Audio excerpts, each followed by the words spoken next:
In this exercise, we're going to be creating an isometric pictorial of the object shown. Since this object is going to take a little bit to draw, as far as time, I'm going to break this video up into a couple of components. So the first thing I want to do, instead of drawing a defining box, that looks three-dimensional, I'm going to draw the box for this back surface, just so that it doesn't get too cluttered. But again, it's going to be the maximum size, the width, depth, and height of the object. So we'll start, let's say we'll start here. And the total height, if you add everything up, is 4 inches. So I'll go up 4 inches.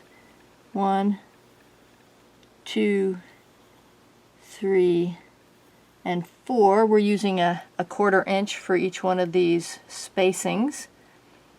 Alright, and then over by 2.5. So 1, 2.5, and I'm going to complete that box. Now it will go off the grid a little bit, but that's okay. I'd rather have it go off the grid than have it too tiny for you to see.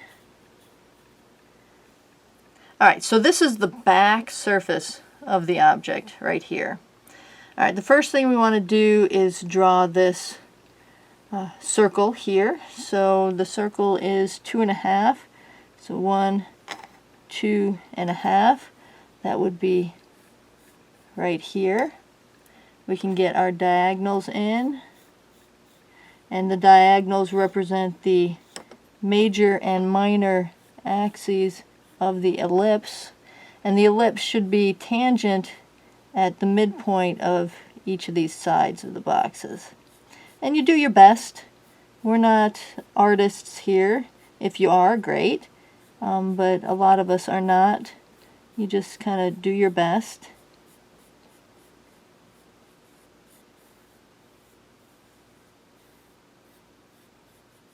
Alright, so that's that back circle here. Now let's get this radius in.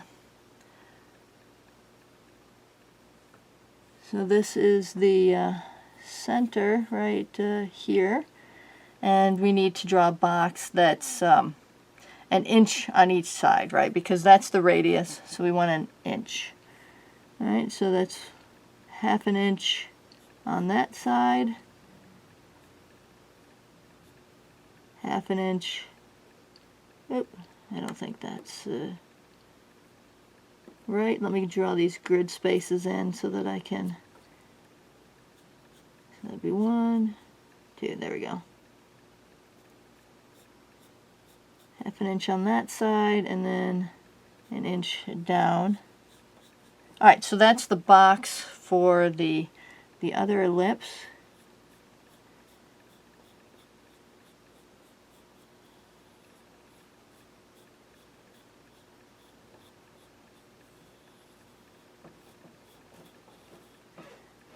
And there are templates out there if you would like isometric ellipse template, and this kind of looks skewed. Let me try that one again.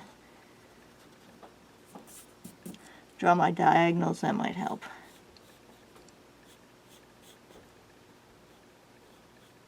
Kind of gives you a direction to go off of, and I think it's still going to look funky, but that's okay.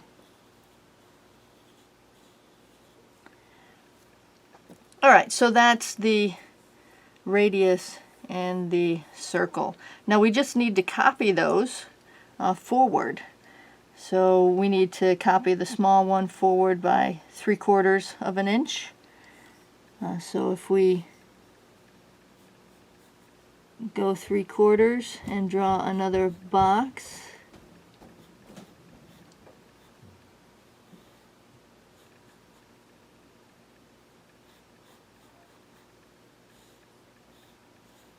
so that's the box for that one, and we'll draw another